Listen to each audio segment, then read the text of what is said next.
Assalamualaikum Bapak Ibu. Saat ini sudah 15 menit menuju pukul 12 malam. Seperti biasa, tidur saya sekitar pukul 12. Hampir tidak pernah saya tidur sebelum pukul 12 malam. Sejak saya sendiri, saya selalu tidur sekitar pukul 12 atau pukul 1 dini hari. Rasanya sayang kalau malam itu hanya digunakan untuk tidur belaka ya. Karena malam itu saatnya Allah melimpahkan berkah ke bumi, sehingga saya tetap terjaga di kala tengah malam. Bapak dan Ibu, izinkan saya bercerita tentang pengalaman saya, bagaimana saya belajar bahasa Inggris secara otodidak. Kalau Pak Iman sering share video tentang magical performance ya, kalau saya share cerita saya saja tentang bagaimana saya memutuskan untuk belajar bahasa Inggris. Jadi Bapak Ibu, pada tahun 2000, 2 tahun setelah saya diangkat menjadi PNS, saya dihadapkan pada sebuah masalah yang cukup pelik, dan solusinya menurut saya adalah saya mengalihkan perhatian. Setelah saya berpikir dalam, saya memutuskan untuk ambil program Magister Bahasa Inggris di UNES. Kemudian saya datang ke kampus UNES di Semarang, di depan kampus Tipari ya, di Benda Dhuwur sana. Saya ketuk pintu, kemudian saya diterima. Kemudian saya hendak mendaftar. Tanpa diduga, mbaknya, petugas pendaftaran, bilang ke saya bahwa masnya tidak bisa mendaftar bahasa Inggris karena masnya tidak punya latar belakang pendidikan bahasa Inggris. Saya sangat kecewa. Kemudian saya keluar ruangan, saya duduk sebentar di teras. Saya berpikir kira-kira setengah jam.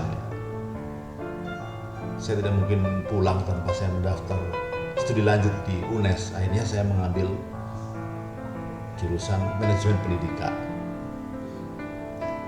Singkat cerita Bapak dan Ibu, karena hati saya sudah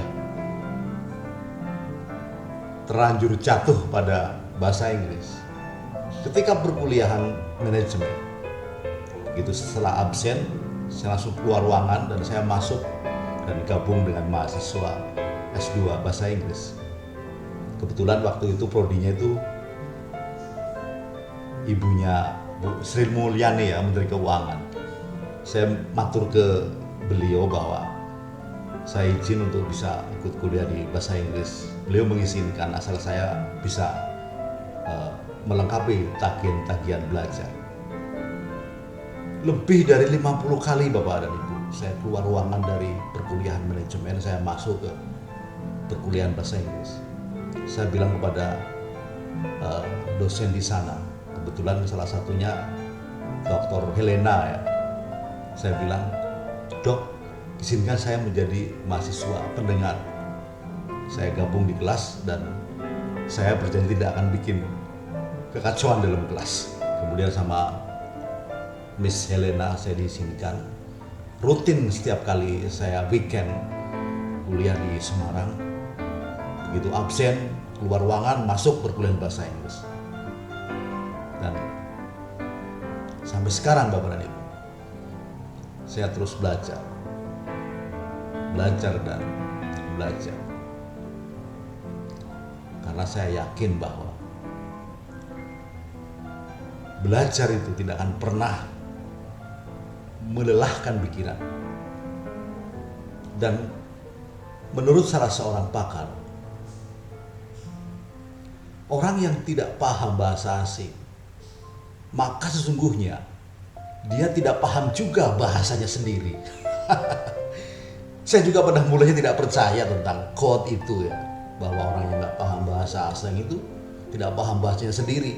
Tapi setelah saya dalami, saya berpikir secara mendalam, saya mengakui bahwa quotes itu sangat benar. Saya sendiri Bapak Ibu mulai bisa memahami bahasa Indonesia setelah saya sedikit banyak menguasai pelajaran bahasa Inggris secara otodidak. Dan